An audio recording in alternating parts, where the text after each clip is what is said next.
interesting debate. I think a lot of parents have been going down that road a bit by questioning whether or not to circumcise. So let's look at some of the data and the statistics about circumcision in the U.S. I think that it's interesting to note that circumcision is considered the most common surgery in the United States. In the 1960s, 90% of all baby boys born in hospitals were circumcised, but that rate has been dropping steadily. And the last statistic we have on it is from 2004, so it's not so long ago. But that dropped to 57%.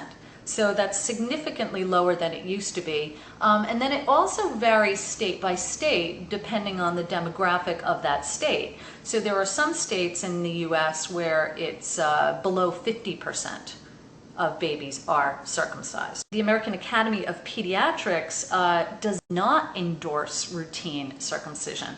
So you have, that sort of, that very powerful group saying like that it's certainly not necessary, and then you have some other people who believe that there are some benefits to doing so.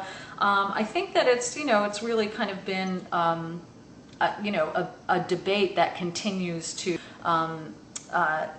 be quite polarized, and I think ultimately it comes down to what you and your partner feel comfortable with. This is your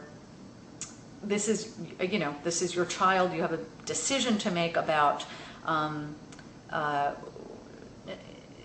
obviously a long-term irreversible decision, and I think that some people feel like the human body was not made in a way where it's like needs to be altered, or that there's extraneous anything on it. I mean, there's really, you could say like, well, we don't use our little toe. Should we cut it off? We don't really use our appendix. Should we all get it cut off? I mean, I realize that in this context, it's a little bit different because we're also dealing with, some people feel like it's an aesthetic thing.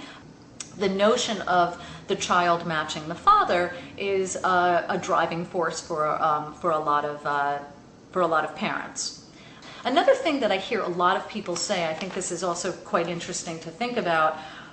I've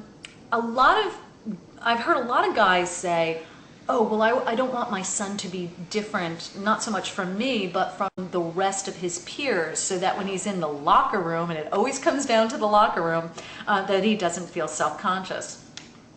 And when I hear people say that, I'm always like, well, okay, I understand that, sort of coming from your own perspective, perhaps, but bear in mind that the trend is on the decline, so that truthfully, by the time that your baby born in the early 2000s goes to high school, probably half the kid, or whatever, by the time they're in a situation where there's a locker room, probably half the kids around them it'll sort of be half and half in terms of like who is and who isn't.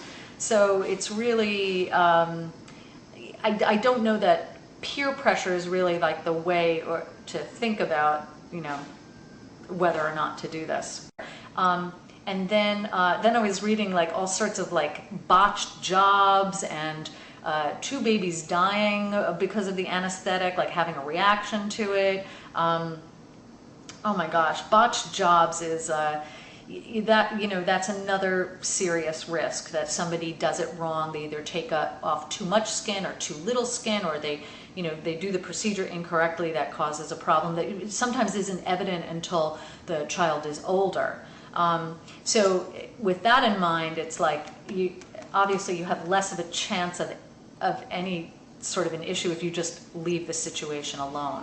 I mean, there's so many of the reasons why culturally Americans started to circumcise in the first place are just no longer valid. Hygiene, for one of them. I mean, we're not living in a third world country where people take baths, I mean, it's the US, people take showers every day. Like the issue of, you know what I'm saying? I mean, like, it's like everybody's got running water.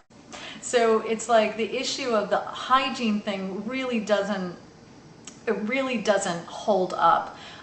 in a sort of modern society. And there were other reasons, like, you know, people thought it was like prevented masturbation, you know, sexual deviancy. There were other sort of like psychological unfounded implications that went around the circumcision issue as well. So in the end, I think you need to consider all factors. You know, you need to consider like what the parental feeling is about it. Now, a lot of moms have that feeling of like, I cannot hurt my son